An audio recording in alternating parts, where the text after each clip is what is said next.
My fiancé said, "You are pathetic. I deserve a man who earns triple what you make." I smiled and told her to wait and see. She thought she crushed me with those words. Instead, I left quietly, focused on my work, and later walked into our office with my new girlfriend as her boss. I, 29, male, had been with Clara, 28, for 4.5 years.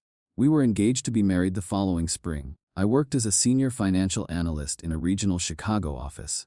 Clara was an executive assistant at a large, international marketing firm downtown. Our combined income was comfortable, sitting around $170,000 annually. I made $95,000, and she brought in $75,000. We rented a decent 2-bedroom apartment in a vibrant neighborhood, paying $2,800 a month. Our life revolved around showing off. We frequented expensive cocktail bars and trendy River North restaurants. Our friends were mostly Clara's colleagues, a group that valued material success highly. I often felt judged by them, which Clara never discouraged. She constantly compared my salary to her bosses or other successful men she knew. My career was about to take a massive leap forward. I had secretly been interviewing for a strategic role with a major tech company. The position was Vice President of Financial Strategy. It was located in the company's headquarters near Seattle. The offer was extraordinary: a base salary of $300,000, a guaranteed $100,000 signing bonus, and stock options valued at over $50,000 annually. This was a jump of over $200K. I presented the offer to Clara one Saturday morning over breakfast. I showed her the official letter and the compensation details. She glanced at the numbers, her expression instantly sore. "Seattle, Mark?" she questioned, putting down her coffee cup hard. "That is the rain capital of the universe." "It's a huge opportunity, Clara," I explained, trying to keep my enthusiasm in check. "Level 300K base. We could buy a house immediately." She pushed the paper away with one manicured finger. "I am not moving for some damp tech bro fantasy," she stated dismissively. "This would give us the financial freedom you constantly demand," I pointed out. That's when she delivered the crushing insult. She leaned forward, her eyes cold and hard. "You are pathetic, Mark," she said, her voice a cruel whisper. "I deserve a man who earns triple what you make." I stared at her, feeling a cold wave wash over me. I simply smiled, a thin, controlled smile. "I see," I replied, standing up slowly. "Well, wait and see, Clara." She thought she had crushed me with those words. Instead, she had simply given me the perfect permission to leave. Update 1: I officially accepted the vice president role in Seattle the next day. The start date was only 4 weeks away. I did not mention this final decision to Clara. I immediately started my quiet preparations. I opened 3 new savings and checking accounts at a different national bank. I changed my direct deposit for my last few paychecks to these new accounts. I began transferring a modest, fair share of our joint savings into a new account in my name alone. Clara completely shut down any further discussion about the Seattle offer. If I even used the word job, she would interrupt sharply. "I am not discussing your pipe dreams anymore, Mark," she said every time. "You need to focus on your analyst job here." "I am focusing on my future, Clara," I stated calmly once. "Your future is with me here in Chicago," she snapped back. Our circle of friends, who mostly looked up to Clara, reinforced her dismissive attitude. My friend James questioned me while we were watching a hockey game. "Clara says you are dreaming about some VP job," James asked, barely looking away from the screen. "Is that true?" "I was offered a vice president role, James," I corrected him. "It is a very serious offer. Dude, you're 29, he laughed. "That sounds like a scam." "Clara is right. Stay put." I just nodded, letting his words slide off my back. Their validation of her confirmed my decision was correct. I spent my evenings meticulously planning my exit. I researched moving companies, found a temporary executive apartment near the Seattle office, and put my personal documents into a safety deposit box. I had already mentally moved on, and my physical departure was simply a matter of timing. Update 2: with the start date approaching rapidly, I knew the time for final discussion was over. My flight to Seattle was booked for the following week. I waited until we were both home after work one evening. I walked into the living room where Clara was watching television and pressed pause on the remote. "I am leaving for Seattle next Tuesday," I announced, standing straight. "I am resigning from my analyst job tomorrow." The remote slipped from her hand and clattered onto the hardwood floor. Her perfectly composed face dissolved into disbelief. "You are actually moving," she whispered, her voice tight. "You took that fake VP job." "It is a very real VP job," I confirmed. "I accepted the position 3 weeks ago. My signing bonus will arrive in my account this Friday." Her shock quickly transformed into pure, ugly anger. "You acted behind my back! You are destroying our life!" she yelled, jumping to her feet. "You made your position very clear," I reminded her, my voice steady. You called me pathetic and said I don't earn enough to be worthy of you. I took action to change that. I was angry. I did not mean it like that, she insisted, her words hollow. I believe you meant every word, I countered. You constantly belittled my career and ambition. She took a deep, shaky breath, her eyes narrowed in a dangerous calculation. This was the moment for the ultimatum. Fine. You walk out that door for a job, she declared, her voice cold and definitive. And our engagement is over. You choose that city and that money over me. I did not flinch, nor did I hesitate for even a second. I choose my career, I replied calmly. I choose my self-respect and my future earnings. She started crying immediately, but the tears felt forced and theatrical. I simply turned and walked into the spare room to finalize the last of my packing boxes. The engagement was over, and I felt nothing but a sharp, clean feeling of relief.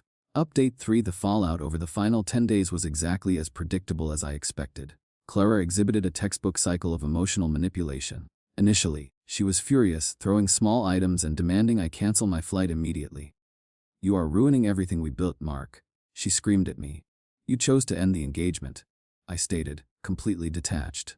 I simply accepted your terms. She then switched to bargaining, becoming strangely sweet and affectionate. She offered to come with me to Seattle. I can find a great job out there, she suggested brightly, trying to hold my arm. We can make this work, my love. I need a partner who values me before I become a VP, I told her honestly, not one who chases my job title.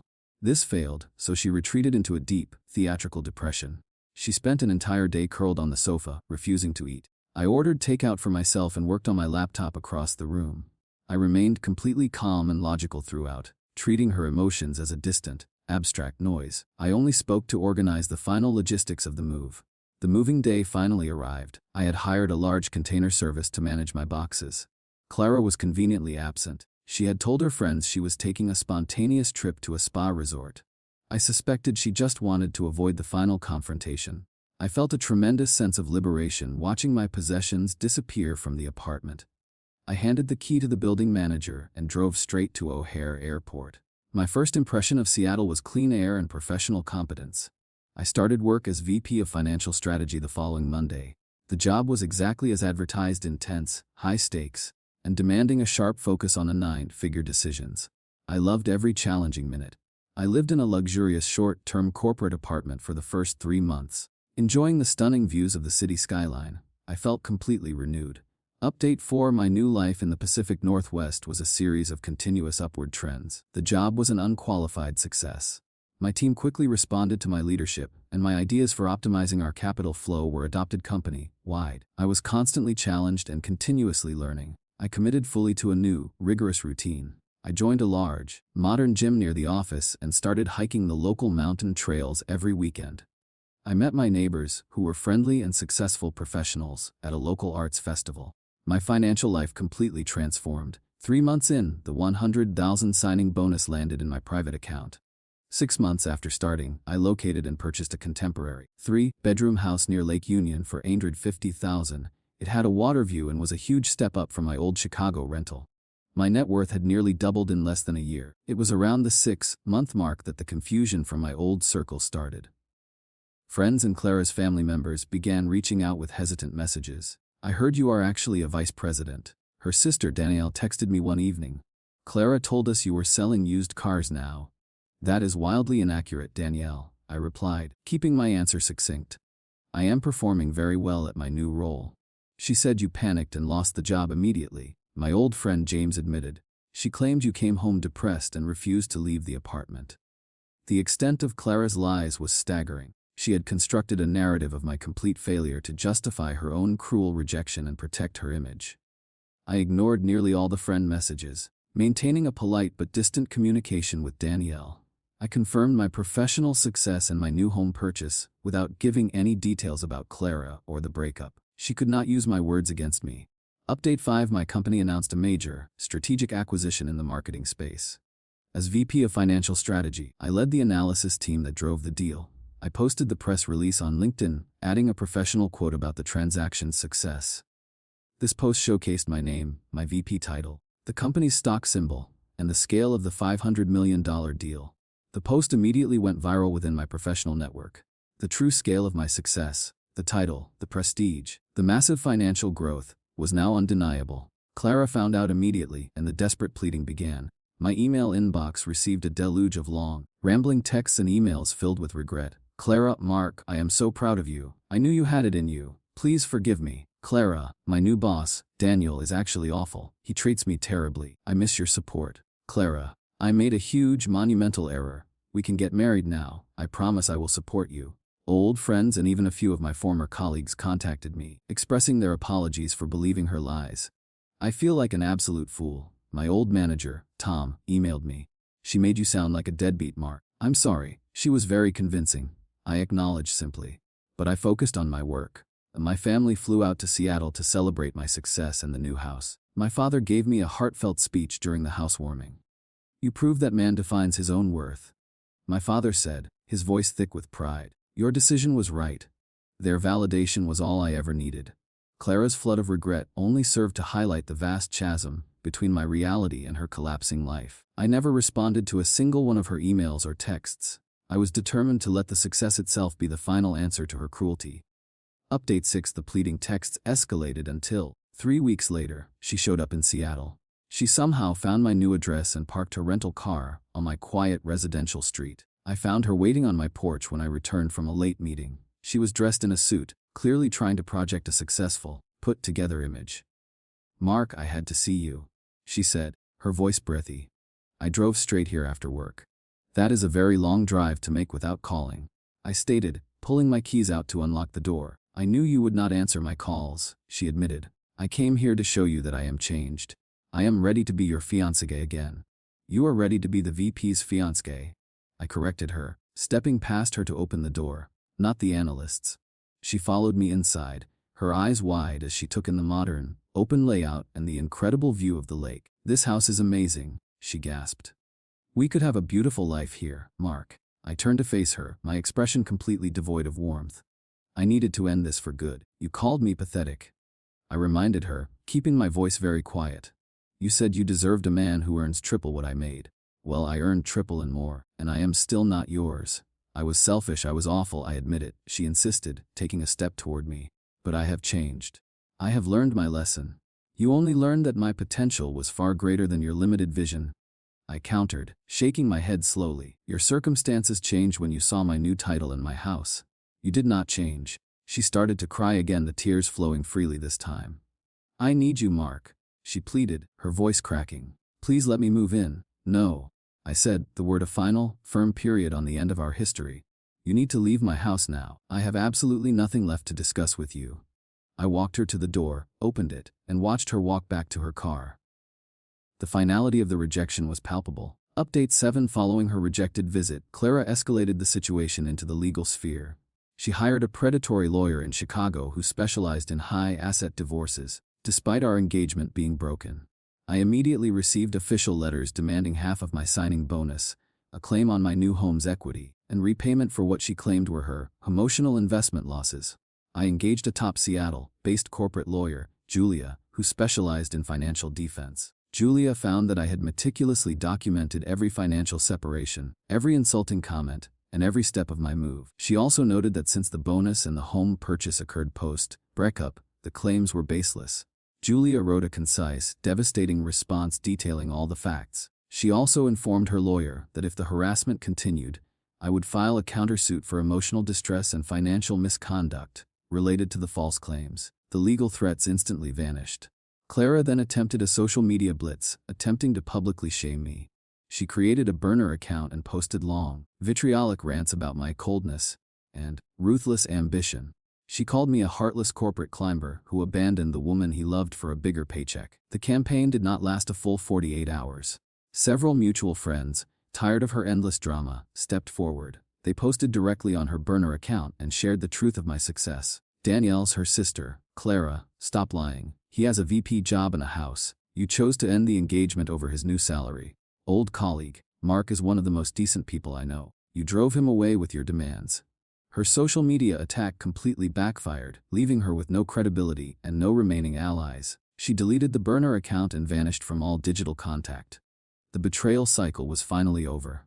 The manipulative attempts at revenge had only solidified my position. Update 8. Exactly 1 year later, my life was exceptionally fulfilling. I had been promoted again, now holding a regional senior VP title, increasing my salary to an astonishing $425,000 annually, not including bonuses or stock. I had purchased a third property, a condo in downtown Seattle for rental income. I was in a deeply stable, loving relationship with my new partner, Anna, a brilliant marketing executive I met through a professional networking event. Anna was incredibly supportive and shared my values of ambition and integrity. I received one final, unexpected message from Clara on a Friday night.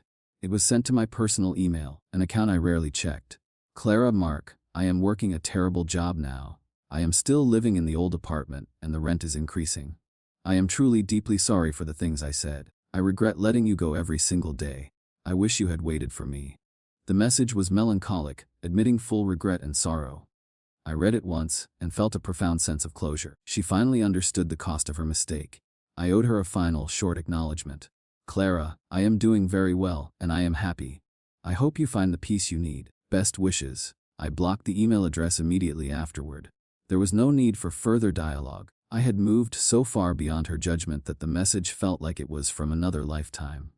The memory of the betrayal no longer brought anger. It only brought clarity and appreciation for my current success. Final update: 2 months ago, I was back in Chicago for a major company retreat. I decided to send a very brief text to Clara's parents, Susan and Robert, who I genuinely liked. I offered to take them out for dinner. We met at a quiet Italian restaurant outside the city. They looked slightly older, but were warm and happy to see me. "Mark, you look wonderful," Susan said, giving me a hug. "We are so proud of what you have done." "It's good to see you both," I replied, meaning it. Robert cleared his throat, looking directly at me across the table. "We owe you a major apology, Mark," he began, his voice serious. "We taught Clara to be too materialistic. We always pushed her to seek men with maximum income. She was cruel when I shared my job offer." I admitted honestly. "She was echoing the values we gave her," Susan confirmed sadly. "She didn't believe in you because we taught her to only believe in titles and zeros." They acknowledged their failure to raise her with proper values. They admitted that they recognized the quality of my character, but that Clara was too blinded by the numbers. Their apology was a moment of true, final reconciliation. The ultimate lesson I took from this is simple. Betrayal is merely a filter. It reveals the true values of the people around you, and it reveals your own strength. When someone rejects your ambition or mocks your potential, they are not setting limits on you, they are only revealing the limits of their own vision. Do not fight them. Do not beg them. Simply leave quietly, focus on your work, and build the life they said you couldn't have. Your success becomes the silence that deafens their past insults. I am happy now, engaged to Anna, and I am the boss I was always meant to be. I am fulfilled.